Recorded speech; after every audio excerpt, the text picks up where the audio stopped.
It's time to turn down the noise and tune in to News You Can Use, the show that gives you a quick insight into the latest twists and turns in healthcare news, where every diagnosis comes with an order of side-splitting humor. Your hosts are Dr. Nick, a longtime host, innovator, and healthcare wizard who can prescribe a digital dose of innovation to cure even the most ailing operational inefficiencies. And Dr. Craig Joseph, the healthcare guru who can diagnose both patient and software glitches with equal precision, making sure hospitals run smoother than a well-oiled robot doc. So buckle up, because we're diving into the ER of excitement, the ICU of irrationality, and the waiting room of wacky wisdom. Now here's Dr. Nick and Dr. Craig. Welcome to the month of September. I'm Dr. Nick. And I'm Dr. Craig. This week, we're dissecting the latest healthcare news, unraveling the twists and turns, and making sense of the debacles. Just remember, life's a lot like breaking news stories. Unpredictable, often absurd, and occasionally leaving you wondering if it's all just a cosmic prank. This week, we're taking a look at artificial intelligence. And in this particular instance, did it manage to diagnose a rare syndrome? Was the customization that contributed? And should you tell ChatGPT to take a break? And what's going to happen to healthcare jobs with all of this AI? And we also dive into health influencers on social media and see if they're all good. We talk about the drug pricing craziness in the United States and look into metformin and try to understand what some new research shows about it. First off this week, let's talk tethered cords and artificial intelligence. So first off, Craig, let's talk about the tethered cord syndrome and some of the original work that's being done for patients using ChatGPT as a diagnostic tool. We saw some amazing progress with this, right? Well, we have. I think AI seems to be a thing. That's if you listen to us, you just a little bit. You hear us talking about that. And this was recent. There was a recent discussion in a scholarly journal called the Today Show. The Today.com? The Today Show from NBC, where I get all of my medical information. I don't really, but they did call out the story of a mom who had a child who was just always having rather disparate problems that no one could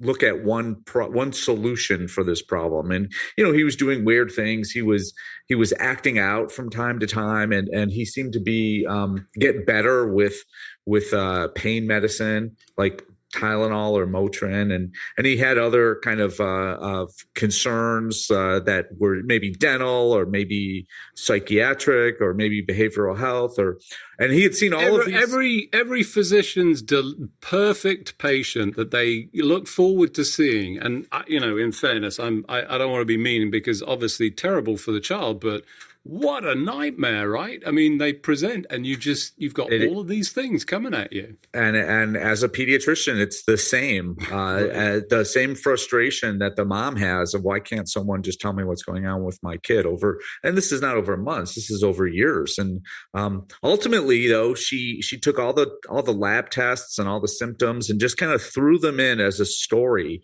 into ChatGPT and asked the AI, what's a list of differential diagnoses? What are some of the things that could cause this? And it came up with a diagnosis called tethered cord syndrome, tethered cord. So the spinal cord getting kind of stuck on something so that it can't move. And as the child grows, it generally gets worse. And one thing that she said was key for her is that he couldn't sit with his legs crossed. And I was going to say I have that, but it's a completely different problem.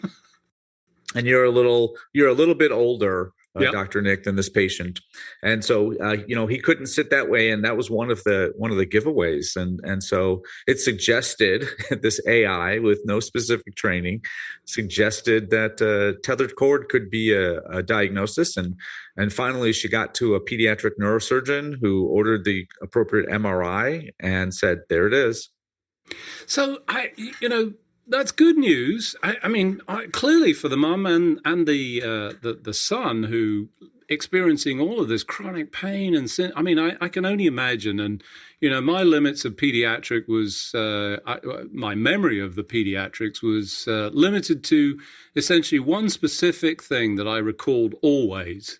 If mum says X, X equals true. Always, no matter what they said, they always knew that there was something wrong, and that was about the limits of it.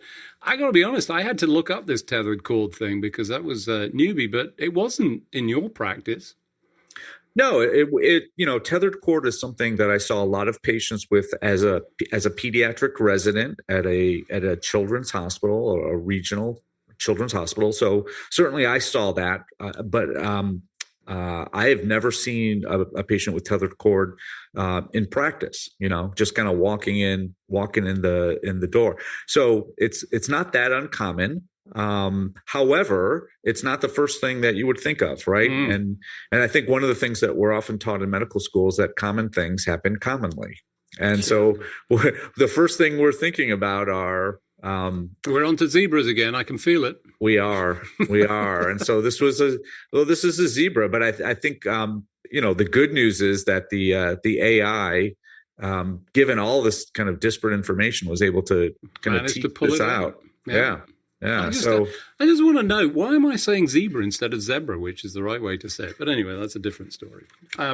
So I you know, that's good news, but clearly, as you pointed out, untrained. So this is an AI system that doesn't have medical training, although when it took the MCATs and I think even some of the, was it step 1, step 2? I forgot. On the latest version of it, it was doing extraordinarily well. So it's clearly got some capacity, but it doesn't have intelligence. You know, there's some risk with this that, you know, maybe it comes up, generates something that is entirely incorrect. How do we sort of reconcile that? How do we get to the sort of level of tuning this so that it becomes an appropriate tool for everybody to use? What's the sort of pathway for this? This is difficult to manage with an uncontrolled unit. Well, it's you know, to your point,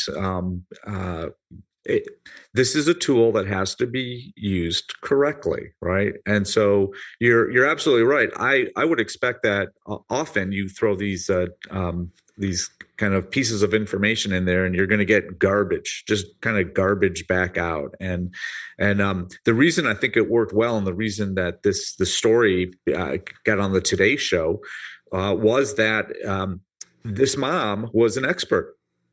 She was an expert at what her kid didn't have, right?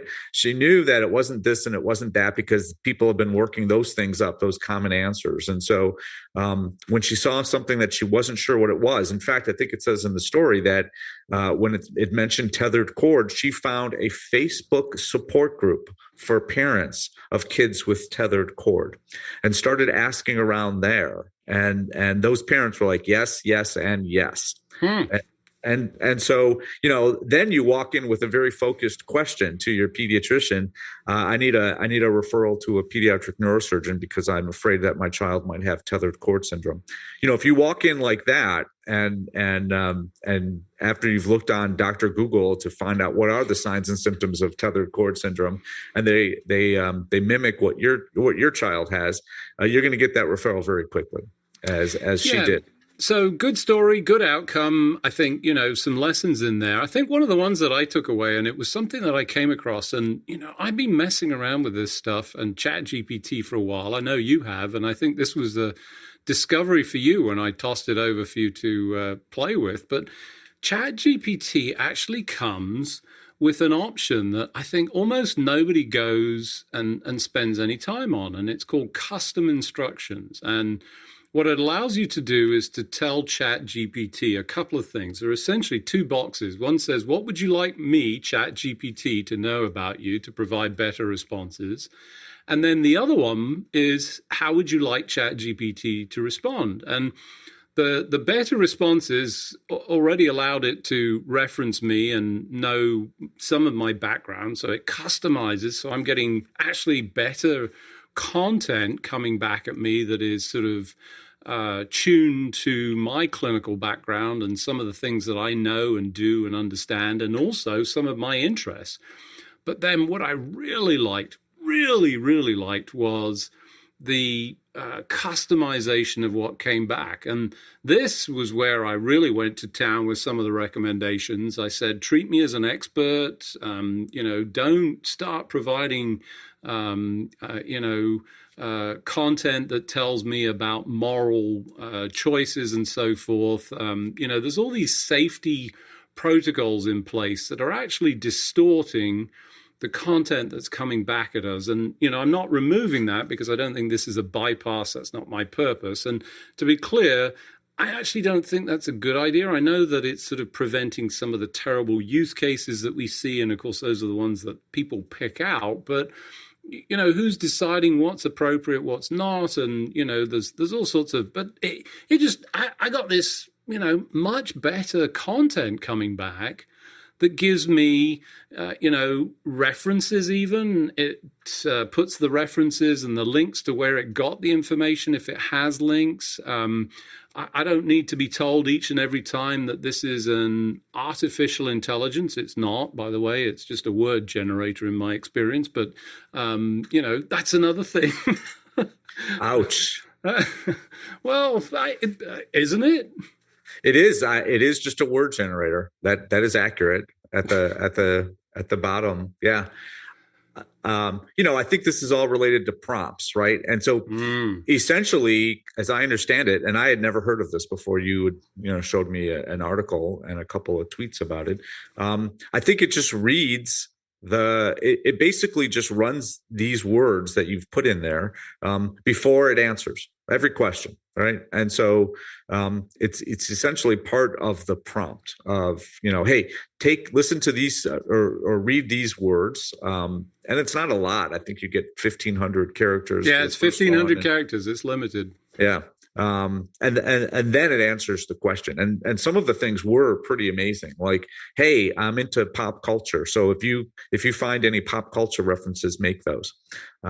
Or also, if you get anything that seems like a strange association, I'd love to hear about those things too. And so you're able to kind of push it in a direction. And how it works, I don't think anyone could tell you, but it does seem to work. And people are constantly going to be playing around with these and tweaking them. And then you and I could put the exact same prompt in and get ridiculously different responses. And that's I think it's a good thing if you use it in the context of what it's, I think, designed, or the general purpose, particularly with this general model that's publicly available, is go experiment. Use it to I use it to just sort of interact with and come up with ideas. It generates things that make me think and come up with some other things.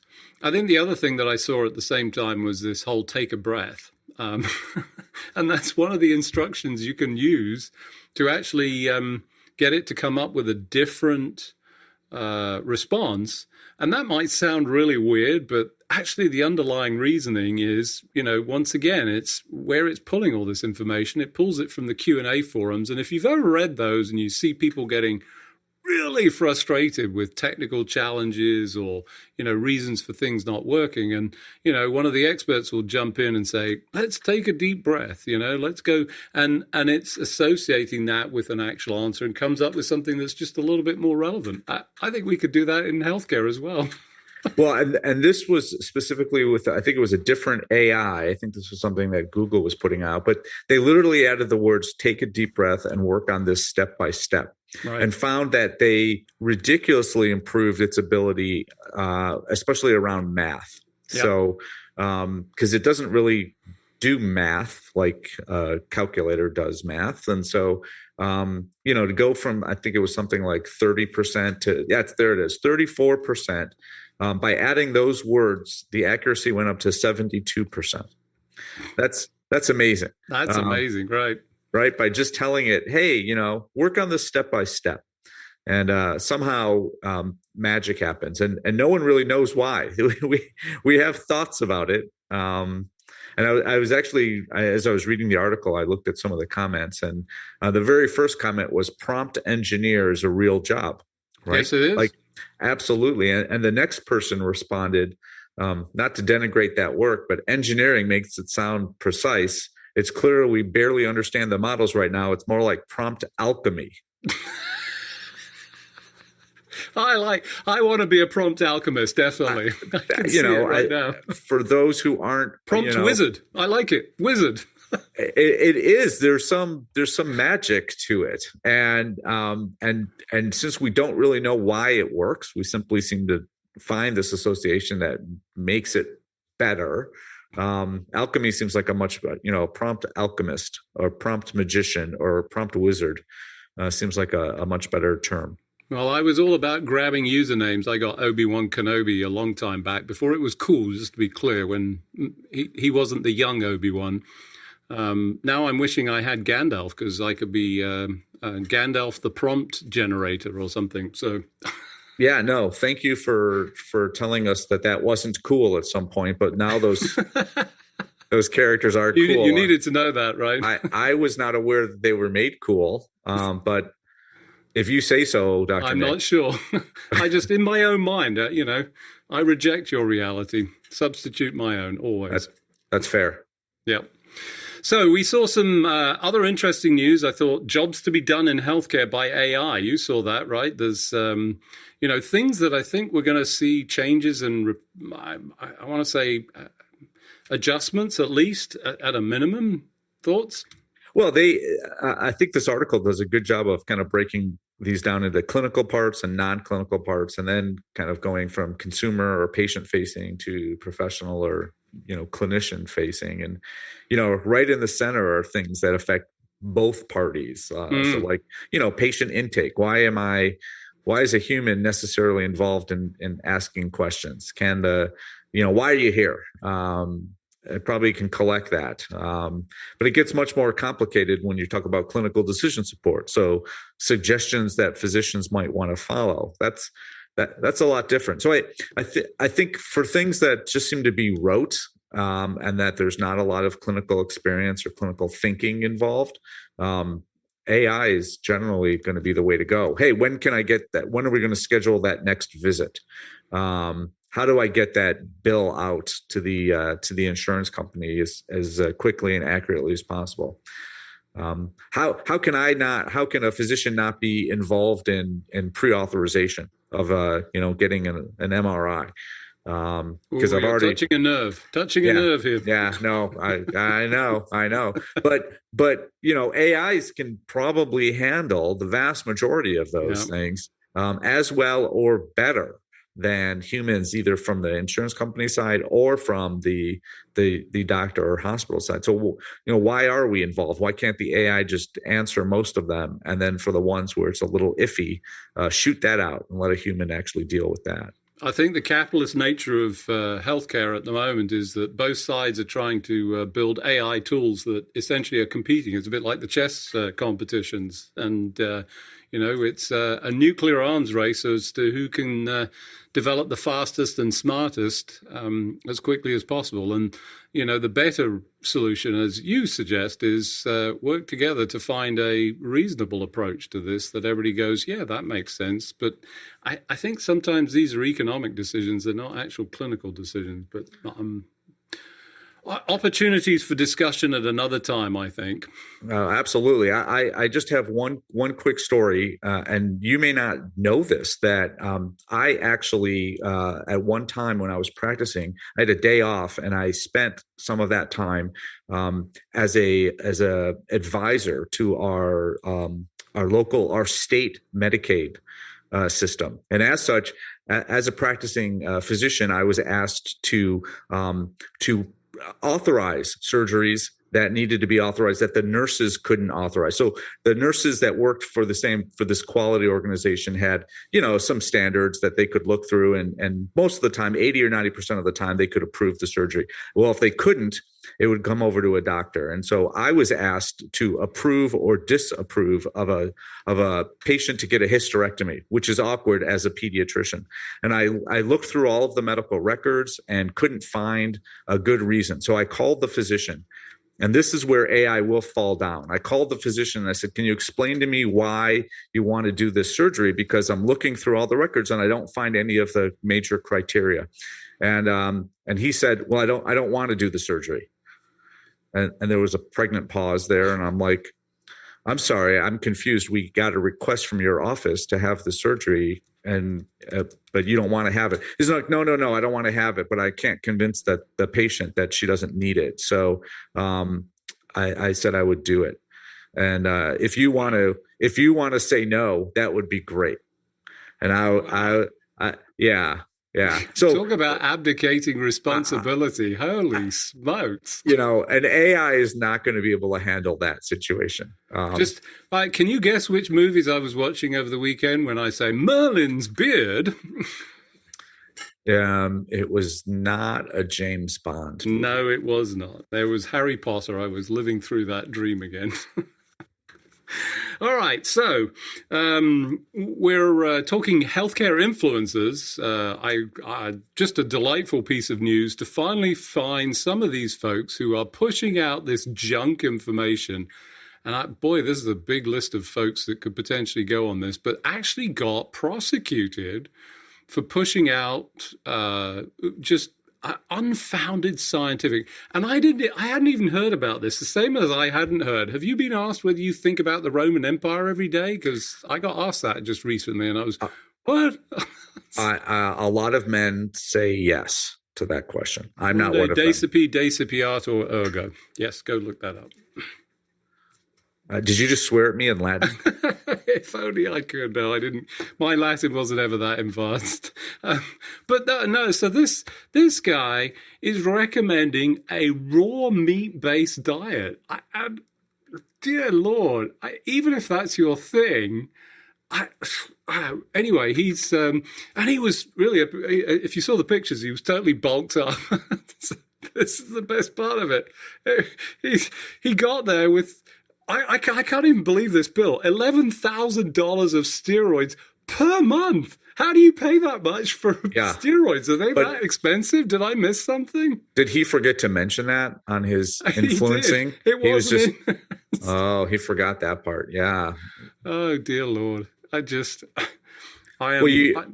shocked. In general, you should not choose your medical professionals based on a follower count.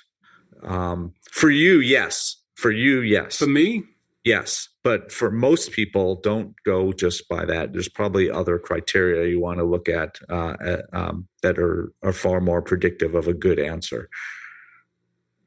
Shocking to think that that's actually a thing. But then when you see some of these people that were promoting, just go and get your, how much was it? Was it a $4,000 MRI every quarter or something as a... one particular celebrity was promoting that. I wonder if they'll go and prosecute there as well. What do you think? Takes time. Takes time to catch up to people. So I don't know. Boy, I sure hope so. So, all right. So a little bit of time left, and we've got a couple of things left. The blame game on drug pricing. Essentially, everybody's pointing fingers in the high cost of drugs, massive differences, and we come out on top. Well, no one comes out on top, but I know who comes out on the bottom. That much I can answer. It's the patient. This one study looked at the exact same medicine for the exact same kind of patient, with the exact same kind of insurance, actually. And on one day, that same medicine, one person would get charged $9 and another person would get charged $96. And your insurance card will look identical to that person's. And one of you is paying $9 and one of you is paying $96. And there doesn't seem to be any rhyme or reason. And I think the article was looking for who's to blame, and the answer was all of us that put up with a system like this. Because there's no logic. So it kind of throws a whole monkey wrench into the idea of that patients will want to save money if you make healthcare transparent, or at least healthcare data transparency a priority. Because then I can go and, I know if I get this medicine at this place, it's going to cost me this much. Nope, you don't know that. it still shocks me. It shouldn't, but it does. All right, we've just got time to squeeze in one last thing, and of course, favorite topic of mine: longevity, and what can you do? There's lots of noise, certainly in the space, talking about metformin, which is a drug used for diabetes. It's based on goat's rue. I think that was the original source of it. It's been used for hundreds of years at this point in various forms. And one of the most interesting, intriguing facts was that you look at diabetics and their life expectancy and cause of disease. And if they were on metformin for diabetes type 2, we saw improved outcomes. And the EPIC research, which is a favorite of yours, showed or confirmed that that was the case. Now, correlation, causation, to be fair, no recommendations. There is clearly lots of research to do. The problem is doing research is very difficult because there's no money in it, because it's a very cheap drug. So are you going to start taking metformin now? I'm not going to start taking it yet. However, it does seem, based on these data from Epic, a big electronic health record system, that if you're on metformin for diabetes type 2, it's likely to help your sugars, but it's also likely to help other things like Alzheimer's and other kinds of, and cancer and heart disease. I am worried about the correlation and causation question. So is it just that, wow, your glucoses are much better controlled, so now all these other things that are related directly or indirectly have also been improved? I don't know. It probably doesn't matter what the cause is. If it continues to be associated, it's a good thing. And metformin seems to be a med that I would jump on if I were diagnosed with diabetes type 2. I think fair comment. But we find ourselves at the end of another episode, exploring healthcare's mysteries before they become your emergencies. Until next time, I'm Dr. Nick. And I'm Dr. Craig.